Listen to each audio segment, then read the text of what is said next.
Great, thank you. दिलान कराबे। क्या हुआ? ये लो, आ गया। क्या ये सच है? दिलान कराबे की प्रेजेंटेशन का सबको इंतजार था। एक बार प्रेजेंटेशन देख लूं, उसके बाद मुझे ड्रेस भी चूज करना है, बहुत काम है।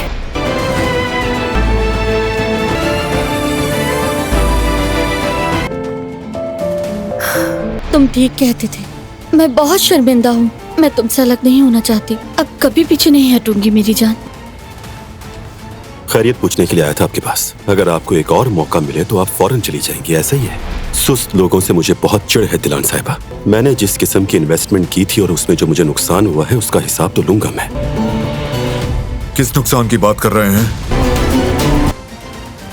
कैसा हिसाब चाहिए? गलतफहमी हुई है आपको शायद। तो सही बात क्या है फिर?